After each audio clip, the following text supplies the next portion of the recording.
नमस्कार, संकल्प क्लासेस के YouTube चैनल पर आपका हार्दिक स्वागत है। चालू करता हूं मैं आज की करंट अफेयर की क्लास, लेकिन उससे पहले जो कल मैंने क्लास में क्वेश्चन दिए थे उनको डिस्कस करते हैं। सबसे पहला क्वेश्चन था सद्भावना दिवस। मैंने पूछा था आपसे सद्भावना दिवस किस व्यक्ति की जन्म तिथि के रूप में बनाया जाता है। तो ध्यान रखना, सद्भावना दिवस हमेशा कब बनाया जाता है? 20 अगस्त को। 20 अगस्त को बनाया जाता है। सद्भावना दिवस हर साल 20 अगस्त को बनाया जाता है और किसकी जन्मतिथि है? वो है राजीव गांधी की जन्मतिथि पर। और राजीव गांधी की पुण्यतिथि अर्थात 21 मई को राष्ट्रीय आतंकवाद विरोधी दिवस बनाया जाता है। अगला, चौधरी चरण सिंह एयरपोर्ट कहाँ है? चौधरी चरण सिंह एयरपोर्ट है लखनऊ के अंदर। कहां पर है? लखनऊ के अंदर। चौधरी चरण सिंह एयरपोर्ट है लखनऊ के अंदर। लखनऊ है यूपी में। अगला, मैंने पूछा था कि कोणार्क के सूर्य मंदिर को यूनेस्को विश्व धरोहर में कौन सा साल शामिल किया गया? तो ध्यान रखना, कोणार्क के सूर्य मंदिर को सन 1984, कब है? सन 1984। सन 1984 में कोणार्क के सूर्य मंदिर को यूनेस्को विश्व धरोहर में शामिल किया गया। अब आ सकते हैं आज की करंट अफेयर की क्लास में। जो कल मैंने करंट अफेयर की क्लास ली थी, अब आज अपन उससे आगे बढ़ते हैं। जिन विद्यार्थियों ने कल की करंट अफेयर की क्लास नहीं देखी है, तो संकल्प क्लासेस की करंट जीके की प्लेलिस्ट के अंदर जाकर आप जो मेरे द्वारा हुई है 16 क्लासें उन सबको देख सकते हैं। अब आज चालू करता हूं मैं। देखिए क्वेश्चन क्या कहा गया है।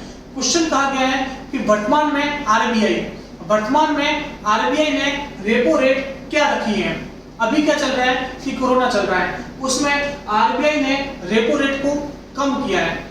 इस चीज को समझने से पहले सबसे पहले अपन आरबीआई को समझते हैं। सबसे पहले अपन समझते हैं आरबीआई को। आरबीआई की स्थापना कब हुई? 1 अप्रैल 1935 को। 1 अप्रैल 1935 को आरबीआई की स्थापना हुई। इसका हेडक्वार्टर है मुंबई में। इसका हेडक्वार्टर कहाँ है? इसका हेडक्वार्टर है मुंबई में। इसके जो वर्तमान गवर्नर है उनका नाम है शक्तिकांत दास, जो 25वें नंबर के गवर्नर है। क्या नाम है उनका? Shaktikanta Das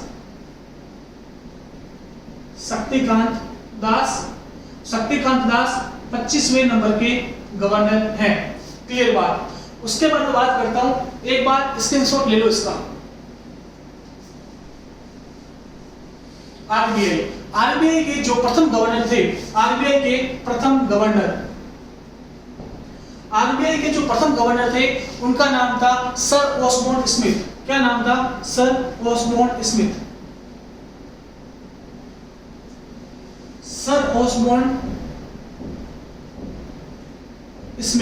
sir Osborne Smith RBI के प्रथम गवर्नर थे। और अगर मैं बात करता हूं कि आरबीआई का प्रथम भारतीय गवर्नर कौन था, तो वो था सर सीडी देशमुख।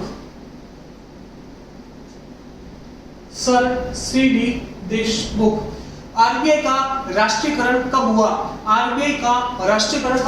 तो वो हुआ 1 जनवरी 1949 को आरबीआई का राष्ट्रीयकरण हुआ। देखिए ये सब चीजें थी जो आरबीआई के बारे में थी, अर्थात रिजर्व बैंक ऑफ इंडिया के बारे में थी। इनसे लगातार किसी न किसी साल कोई न कोई एग्जाम में क्वेश्चन पूछ लेता है। उम्मीद करता हूं कि आरबीआई के बारे में आपको समझ में आया होगा। अब मैं बात करता हूं कि रेपो रेट और रिवर्स रेपो रेट क्या होती है। देखिए रेपो रेट को अपन इस तरह से समझ सकते हैं कि जैसे मैं हूं, मुझे पैसों की जरूरत है, तो मैं किसके पास जाऊंगा? बैंक के पास जाऊंगा और बैंक से पैसा उधार लूंगा। अब ऐसे कि ऐसे जब बैंक को पैसों की जरूरत होती है तो वह किसके पास जाती है? वह जाती है आरबीआई के पास। आरबीआई के पास जाती है तो वो आरबीआई से पैसा उधार लेती है। वापस बोल रहा हूं कि जब बैंकों को पैसों की जरूरत होती है तो वह जाती है आरबीआई के पास और आरबीआई से पैसा उधार लेती है। ध्यान से सुनना, वह रेट जिस पर आरबीआई अन्य बैंकों को पैसा उधार देता है उस रेट को अपन बोलते हैं रेपो रेट। समझाता हूं, देखिए यह है आरबीआई। आरबीआई पैसा किसको उधार दे रहा है? बैंकों को। आरबीआई पैसा उधार देगा बैंक को, और फिर बैंक पैसा किसको उधार देती है? अपन जैसे कस्टमर को, तो ये देगा ग्राहक को। देखिए अब ध्यान से समझना, देखिए आरबीआई ने पैसा उधार दिया बैंक को और बैंक ने उधार दिया ग्राहक को। तो जो पहले रेपो रेट हुआ करती थी वह हुआ करती थी 4.40। 4.40 मतलब अगर बैंक ने आरबीआई से 100 रुपए उधार लिया, अगर बैंक ने आरबीआई से 100 रुपए उधार लिया तो उस पे इंटरेस्ट कितना लगा? उस पे इंटरेस्ट लगा 4.40। क्लियर बात? अब जैसे बैंक है वह ग्राहक को पैसा देगी, बैंक ने ग्राहक को पैसा दिया, मैं मानता हूं कि 100 रुपए दिया, तो वो भी इसके ऊपर इंटरेस्ट लेगी। मैं मानता हूं कि इसने इंटरेस्ट लिया 7% लिया, तो बैंक ने ग्राहक को पैसा दे दिया। अब मैं बात करता हूं आज की कंडीशन। वर्तमान में जो बैंक ने, जो आरबीआई ने रेपो रेट रखी है वह कितनी रखी है? 4%। तो मतलब जो आरबीआई है वह बैंक से 4% के हिसाब से ब्याज दर वसूल करेगा। अब चूंकि बैंक पर ब्याज की दर कम लग रही है, तो बैंक क्या करेगा? लालच में आकर ज्यादा पैसा उधार लेगा आरबीआई से और अपने ग्राहकों को पैसा देगा, जिससे क्या होगा? ग्राहकों के पास ज्यादा पैसा आएगा, और इसके फलस्वरूप बाजार में क्या होगा? पैसा आएगा, बाजार में इन्वेस्टमेंट होगी, तो बाजार की जीडीपी, भारत की जीडीपी बढ़ेगी। उम्मीद करता हूं कि यह चीज समझ में आई होगी। तो वर्तमान में आरबीआई ने क्या रेपो रेट रखी है? वह रखी है 4%। मतलब आरबीआई ने रेपो रेट कम करके बाजार में तरलता को बढ़ाया है, बाजार में लिक्विडिटी को बढ़ाया है, बाजार में इन्वेस्टमेंट को बढ़ाया है, और एक तरह से अपन कह सकते हैं कि भारत की जीडीपी को बढ़ाने के लिए इसकी यह मौद्रिक नीति है। मॉनेटरी पॉलिसी आरबीआई की मॉनेटरी पॉलिसी है। उम्मीद करता हूं कि रेपो रेट समझ में आई।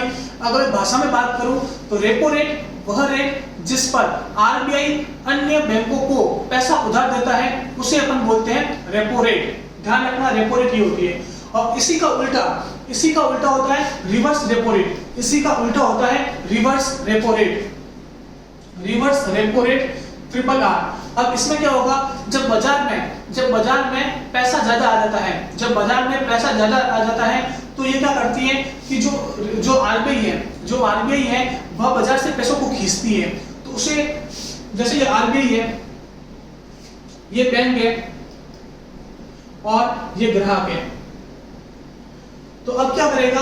तो बैंक क्या करेगी? आरबीआई को पैसा देगी, बैंक आरबीआई को पैसा देगी, और उस रेट पर जो आरबीआई इसको इंटरेस्ट देता है उसे अपन क्या बोलते हैं? Reverse repo rate. तो रिवर्स रेपो रेट क्या बोलते हैं? तो रिवर्स रेपो रेट वह रेट जिस पर आरबीआई बैंक के उधार रखे गए पैसे पर इंटरेस्ट देता है उसे अपन बोलते हैं रिवर्स रेपो रेट। उम्मीद करता हूं कि RRR की समझ में आया होगा। तो वर्तमान में जो RRR है, रिवर्स रेपो रेट है, वह है 3.35%, और जो रेपो रेट है वह है 4%।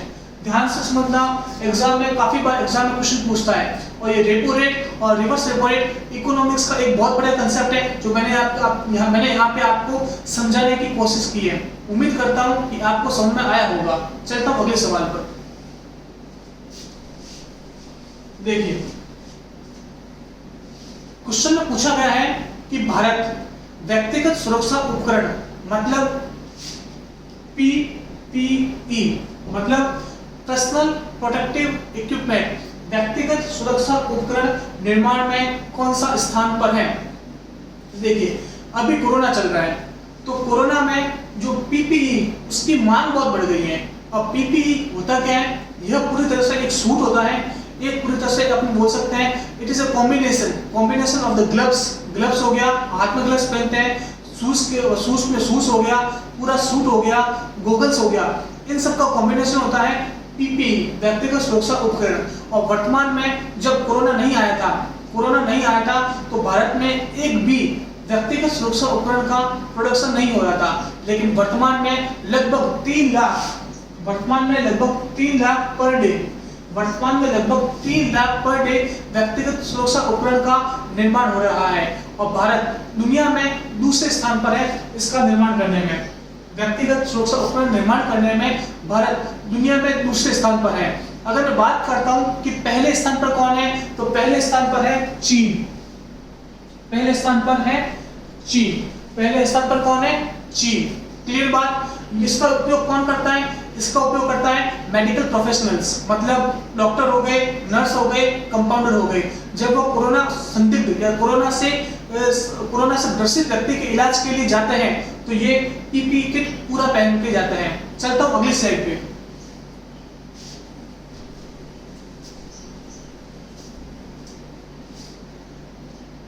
देखिए इसमें क्या बता रखा है, इसमें बता रखा है पीपीई किट। ये पूरा पीपीई किट होता है जिसमें ये देखो, ये हो गया गॉगल्स, ये हो गया मास्क, ये हो गया हैंड ग्लव्स, और ये हो गया शूज, ये ऑपरेशन वाले हैंड ग्लव्स, और ये पूरा हो गया इसका सूट ऊपर से नीचे तक। कोरोना इलाज करने के लिए जब मेडिकल प्रोफेशनल्स मतलब डॉक्टर, नर्स, कंपाउंडर जाते हैं तो इसको पहन के जाते हैं। क्लियर। चलता हूं अगली स्लाइड पर। देखिए अभी वर्तमान में वर्ल्ड बैंक मतलब विश्व बैंक का उपाध्यक्ष और मुख्य अर्थशास्त्री दोनों एक ही व्यक्ति हैं। उनको चुना गया है, उनका निर्वाचन किया गया, उनको नियुक्त किया गया है। वह व्यक्ति कौन है? देखिए सबसे पहले अपन समझते हैं वर्ल्ड बैंक को, अपन समझते हैं विश्व बैंक। ध्यान रखना, विश्व बैंक की स्थापना हुई थी 1945 में। विश्व बैंक की स्थापना हुई 1945 में। इसका मुख्यालय है वाशिंगटन डीसी। कहां पर है?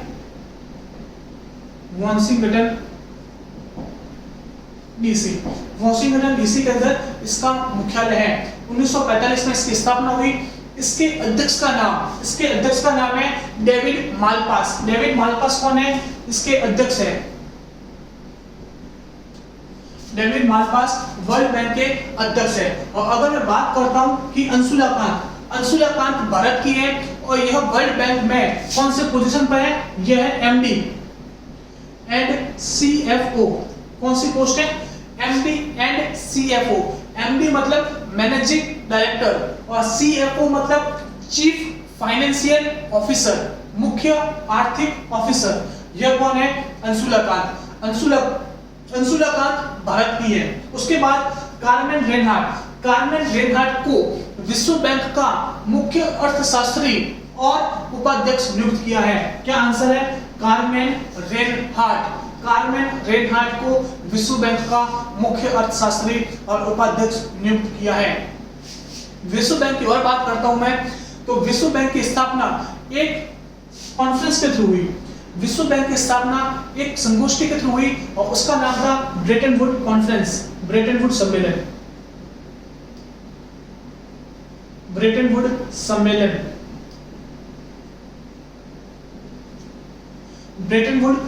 के थ्रू विश्व बैंक की स्थापना हुई। क्लियर बात? सारे ऑप्शन क्लियर है। और जो लास्ट वाला ऑप्शन है क्रिस्टिना जॉर्जिवा, मैं बताता हूं, यह आईएमएफ मतलब अंतरराष्ट्रीय मुद्रा कोष की अध्यक्ष है। कौन है अध्यक्ष?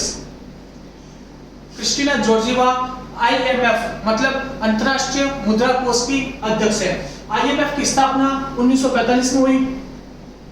इसका हेडक्वार्टर वाशिंगटन डीसी के अंदर है। और ये ध्यान रखना, जो आईएमएफ है, आईएमएफ में एक भारतीय बहुत इंपॉर्टेंट पोजीशन पर है, उसका नाम है गीता गोपीनाथ। क्या नाम है? गीता गोपीनाथ आईएमएफ में चीफ फाइनेंशियल ऑफिसर है, या अपन बोल सकते हैं मुख्य अर्थशास्त्री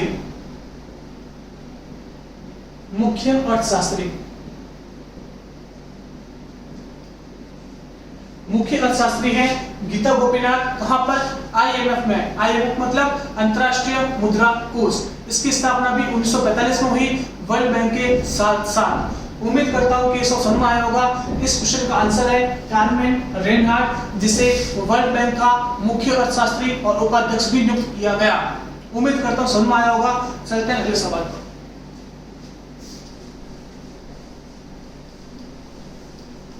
देखिए, यह सवाल पूछ रहा है कि विश्व जैव विविधता दिवस किस दिन मनाया जाता है। देखिए, सबसे पहले इस चीज को समझिए, विविधता। विविधता का मतलब क्या होता है? विविधता का मतलब होता है कि मतलब अलग अलग लोग एक ही जगह रह रहे हो। जैसे भारत की बात करता हूँ, तो भारत में सभी धर्मों की जाति के लोग एक साथ रहते हैं। इसी कारण भारत को क्या बोलते हैं? विविधता में एकता, unity in diversity, unity in diversity. अब जैव विविधता का मतलब क्या है? जैव विविधता का मतलब है जैसे ये कोई भी जगह है, ये कोई भी जगह है, यहाँ पर अलग अलग तरह की वनस्पति पाई जा रही है, अलग अलग तरह की वनस्पति, अलग अलग तरह के प्रजातियां एक साथ पाई जा रही है। तो इसको अपन क्या बोलेंगे? जैव विविधता। इसको अपन बोलेंगे जैव विविधता। और जैव विविधता के प्रति लोगों को जागरूक करने के लिए हर साल 22 मई को जैव विविधता दिवस मनाया जाता है। हर साल 22 मई को जैव विविधता दिवस मनाया जाता है। इस साल जो 2020 में जैव विविधता दिवस मनाया गया, उसकी थीम थी आवर सॉल्यूशन इन नेचर, मतलब प्रकृति में हमारा समाधान। क्या है? प्रकृति में हमारा समाधान, या इंग्लिश में बोलूं तो आवर सॉल्यूशन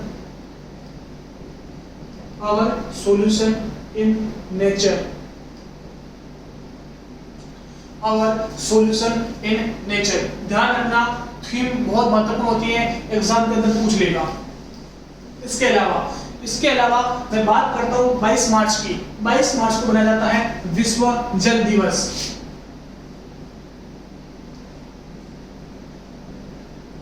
विश्व जल दिवस मनाया जाता है 22 मार्च को। इस साल जो 2020 में मनाया गया, उसकी थीम क्या थी? उसकी थीम थी वाटर एंड क्लाइमेट चेंज। क्या थीम थी? Water and climate change. Water and climate change मतलब वाटर एंड क्लाइमेट चेंज मतलब जल एवं जलवायु परिवर्तन। यह 2020 में बनाए गए विश्व जल दिवस की थीम थी, जो कब बनाया गया? 22 मार्च को बनाया गया। इसके अलावा 22 अप्रैल को बनाया जाता है विश्व पृथ्वी दिवस। क्या होता है? विश्व पृथ्वी दिवस। विश्व पृथ्वी दिवस यह कब बनाया जाता है? यह बनाया जाता है 22 अप्रैल को विश्व पृथ्वी दिवस। अब जो 2020 में बनाया गया, 2020 इसकी थीम क्या थी? 2020 में जो विश्व पृथ्वी दिवस मनाया गया, उसकी थीम थी क्लाइमेट एक्शन। क्या थी? Climate action. इसकी थीम थी क्लाइमेट एक्शन। उम्मीद करता हूं समझ में आया होगा। उसके बाद जो 28 मार्च है, 28 मार्च को इस साल क्या बनाया गया? विश्व अर्थ आवर। क्या बनाया गया? अर्थ आवर। अर्थ आवर मतलब पृथ्वी घंटा इस साल 28 मार्च को बनाया गया। इस तरह से ये आपको चारों क्लियर होंगे। चारों बहुत महत्वपूर्ण है, चारों ध्यान रखना, दिमाग में सेट कर लेना। क्लियर? चलता हूं अगले सवाल पर। देखिए, अब मैं महत्वपूर्ण दिवस की एक टेबल लेके आया हूं जो मई में कब तक बनाए गए हैं। देखिए, सबसे पहला महाराष्ट्र दिवस। एक ध्यान रखना, 1 मई 1960 को 1 मई 1960 को महाराष्ट्र की स्थापना हुई थी। इस कारण 1 मई को महाराष्ट्र दिवस भी मनाया जाता है। 1 मई को मनाया जाता है विश्व मजदूर दिवस। विश्व मजदूर दिवस। भारत में विश्व मजदूर दिवस की शुरुआत किसने की? वह की थी सिंगरावेलु चेटियार। सिंगरावेलु चेटियार एक नेता है जिन्होंने भारत में 1 मई को विश्व मजदूर दिवस की शुरुआत की। 3 मई को बनाया जाता है विश्व प्रेस स्वतंत्रता दिवस। विश्व प्रेस स्वतंत्रता दिवस, इस दिन एक सूचकांक भी जारी हुआ, विश्व प्रेस स्वतंत्रता सूचकांक, जिसमें 180 कंट्री में से भारत का स्थान था 142। मैंने लास्ट क्लास में भी कवर किया था, अगर आपने नहीं देखा है तो जाके देख लेना। 142 भारत का स्थान था। पहला था नॉर्वे का। फर्स्ट कौन था? फर्स्ट था नॉर्वे। नॉर्वे की राजधानी ओस्लो। और सबसे लास्ट किसका था? 180 पे था, वो था नॉर्थ कोरिया की राजधानी प्योंगयांग। नॉर्थ कोरिया के जो तानाशाह है उनका नाम है किम जोंग उन, और वर्तमान में यह बहुत न्यूज में रहे हैं। इस कारण ये भी ध्यान रखना, किम जोंग उन को रसिया ने स्मारक युद्ध पदक से सम्मानित किया। मैंने आपको लास्ट क्लास में भी करवाया था, जो किम जोंग उन थे उनको रसिया ने स्मारक युद्ध पदक से भी सम्मानित किया। अगला आ जाएगा 5 मई को मनाया जाता है विश्व अस्थमा दिवस। हर साल ये फिक्स नहीं है कि 5 मई को ही विश्व अस्थमा दिवस मनाया जाएगा। यह ध्यान रखना, हर साल मई महीने के प्रथम मंगलवार को विश्व अस्थमा दिवस मनाया जाता है। लेकिन इस साल जो मई का प्रथम मंगलवार था वह 5 मई को पड़ा, इस कारण विश्व अस्थमा दिवस इस दिन मनाया गया। अगला 11 मई को तकनीकी दिवस।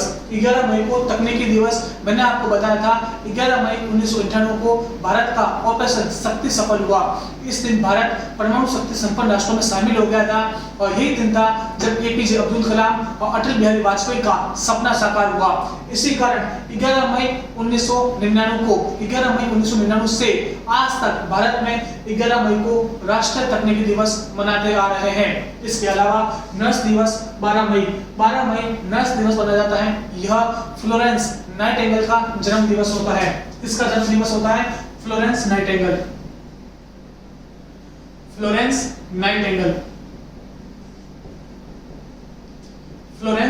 का जन्म दिवस होता है। और फ्लोरेंस नाइटिंगेल को मॉडर्न नर्स की माता बोलते हैं, या मॉडर्न नर्सेस की जनक बोलते हैं फ्लोरेंस नाइटिंगेल को। विश्व दूरसंचार दिवस 17 मई को मनाया जाता है। 17 मई को विश्व दूरसंचार दिवस मनाया जाता है। अगले स्लाइड पर देखिए, अगला क्वेश्चन है कि वर्तमान में कोविड-19 के कारण किस देश ने अपना झंडा, अपना जो ध्वज है वह आधा फहराने का निर्णय लिया है? कौन सा देश है? वह है अमेरिका। अमेरिका में आज तक, जो मैं अभी वीडियो बनाने आया हूं, तब तक मैंने देखा है कि लगभग 96,000 लोगों की डेथ हो गई है। 96,000 लोगों की अकेले अमेरिका में डेथ हो गई है। भारत में जितने केसेस है, अमेरिका में उतनी डेथ हो गई है। तो इनके प्रति सहानुभूति दर्शाने के लिए अगले 3 दिन तक अमेरिका में जो राष्ट्रीय ध्वज है वह आधा फहराया हुआ रहेगा। क्लियर? अब मैं चलता हूं उसके अगले स्लाइड पर। देखिए, यह है अमेरिका का ध्वज। देखिए, थोड़ी चीजें इसके बारे में समझ लीजिए। यहाँ पे ये स्टार दिखा रखे हैं। ये स्टार कितने हैं? ये स्टार है 50। आप गिन लीजिए, अगर मुझ पे डाउट है तो गिन लीजिए इसको। ये 50 स्टार है, और ये 50 स्टार किसको निरूपित करते हैं? ये 50 स्टार बताते हैं यहाँ पे स्टेट्स को, राज्य को। मतलब अमेरिका में 50 राज्य हैं, और ये 50 स्टार हर एक राज्य का प्रतिनिधित्व करता है। उसके अलावा जो ये लाइनें हैं व्हाइट और रेड, वह 13 लाइनें हैं। कौन कितनी लाइनें हैं? 13। 1 2 3 4 5 6 7 8 9 10 11 12 13। यह 13 लाइनें हैं, और ये 13 लाइनें अमेरिका की 13 कॉलोनियों को प्रदर्शित करती हैं। किसको? 13 कॉलोनियों।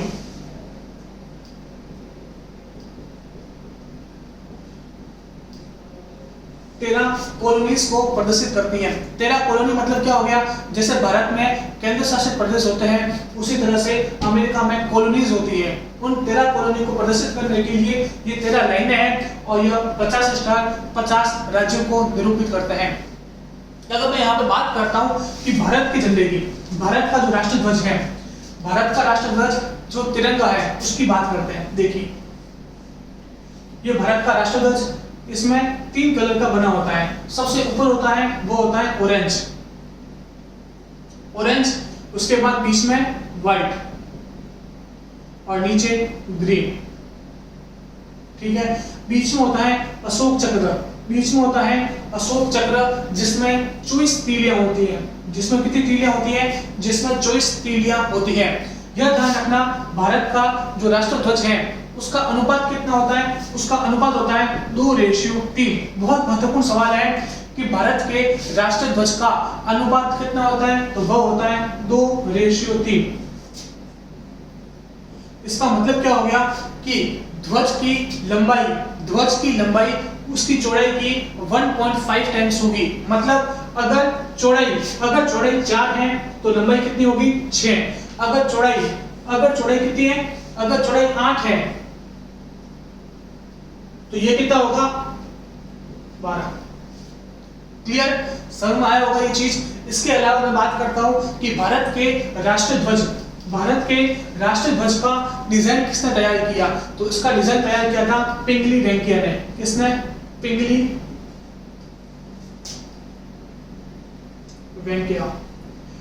वेंकैया ने भारत के राष्ट्रध्वज का डिजाइन तैयार किया। इसके अलावा एक और बात जो मैं आपसे पूछना चाहता हूं कि भारत का राष्ट्रध्वज कब अपनाया गया? कौन सी तारीख को भारत का राष्ट्रध्वज अपनाया गया? ये आपको इसका आंसर नीचे कमेंट बॉक्स में देना है। आपके आंसर का मुझे वेट रहेगा। चलता हूं अगले सवाल में।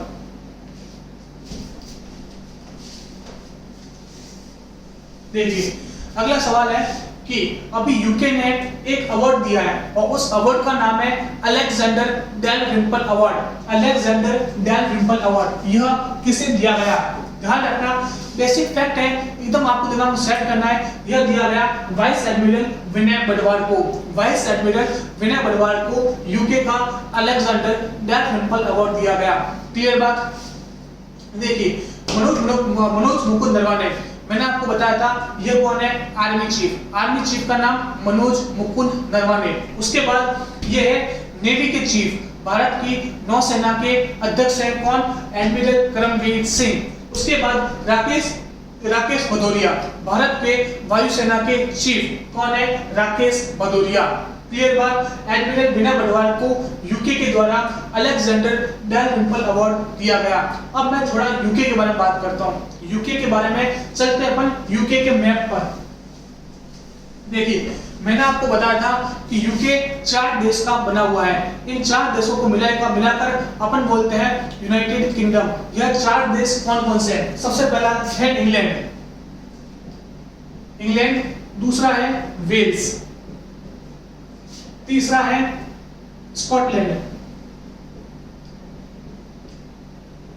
स्कॉटलैंड और चौथा है नॉर्दर्न आयरलैंड।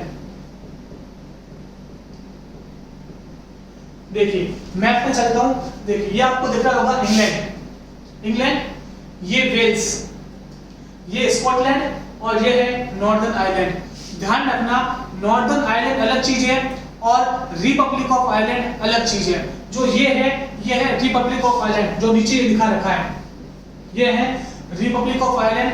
लेकिन जो कलर में दिखा रखे हैं वो है सब पार्ट यूके के, और ये ऊपर वाला पार्ट है वो है नॉर्दर्न आयरलैंड का। अब मैं इनकी कैपिटल की बात करता हूं तो इंग्लैंड की राजधानी लंदन, वेल्स की राजधानी कार्डिफ, स्कॉटलैंड की राजधानी एडिनबर्ग और नॉर्दर्न आयरलैंड की राजधानी बेलफास्ट। इसके अलावा मैंने आपको बताया था यूके का जो प्राइम मिनिस्टर है वो है बोरिस जॉनसन, और बोरिस जॉनसन वो पहले राष्ट्राध्यक्ष हैं जिन्होंने कोविड-19 के कारण, मतलब वो खुद संक्रमित हो गए थे कोविड-19 के कारण, इस कारण उनको अपना काम छोड़ना पड़ा। इसके अलावा यूके की जो गृह मंत्री है वो है प्रीति पटेल। नाम ध्यान रखना, यूके की गृह मंत्री प्रीति पटेल, यह भारत की है। इसके अलावा यूके के जो वित्त मंत्री हैं उनका नाम है ऋषि सुनक,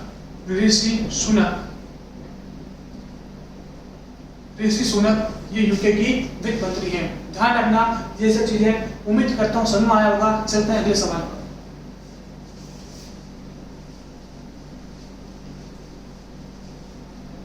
देखिए सवाल क्या बोल रहा है कि भारत ने डायमंड भाषा बांध का विरोध किया है, यह कौन से देश में निर्माणाधीन है। देखिए मैंने आपको पहले बताया था कि भारत पीओके में बहुत ज्यादा आतताई कर रहा है। सबसे पहले तो उसने पीओके, जिसको वो गिलगित बाल्टिस्तान बोलता है, उससे सबसे पहले अपना 5वां राज्य घोषित किया। और अभी कुछ दिन पहले मैंने आपको बताया था कि उसने पीओके में चुनाव करवाने का भी निर्णय लिया। फिर भारत ने क्या किया, भारत के मौसम विभाग ने पीओके अर्थात गिलगित बाल्टिस्तान और आजाद पाकिस्तान का मुजफ्फराबाद उसका मौसम दिखाने लग गया टीवी पर, ठीक है। और अभी वर्तमान में पाकिस्तान ने क्या किया है, पाकिस्तान ने पीओके में एक डैम है, उसका नाम है डायमंड भाषा डैम को बनाने का निर्णय लिया है। और यह ध्यान रखना, ये जो डायमंड भाषा डैम है, इसकी जो सारी फंडिंग है, उसका जो सारा पैसा है, वह कौन देगा, वह देगा चाइना। इस कारण भारत ने बोला है कि आप एक विवादित क्षेत्र में एक डैम का निर्माण कर रहे हैं, डायमंड भाषा डैम। इस कारण भारत ने इसका विरोध किया है। अब मैं बताता हूं कि जो डायमंड भाषा डैम है, जो डायमंड भाषा बांध है, वह कौन सी नदी पर बन रहा है। तो नदी ध्यान रखना, इसकी नदी कौन सी है, वह है सिंधु नदी। यह सिंधु नदी पर बन रहा है। अब बात सिंधु की आई है तो अपन बात कर लेते हैं सिंधु समझौता, इंडस वाटर ट्रीटी। सिंधु समझौता कब हुआ, देखिए थोड़ी सी मैं बात कर लेता हूं सिंधु समझौते की। सिंधु समझौता ध्यान रखना, भारत और पाकिस्तान के बीच सन 1960 में सिंधु समझौता हुआ। सिंधु समझौता के तहत साइन किसने किया, तो भारत से किसने किया, भारत से साइन किया जवाहरलाल नेहरू ने, भारत के प्रथम प्रधानमंत्री ने यहाँ पे साइन किया। और पाकिस्तान से साइन किसने किया,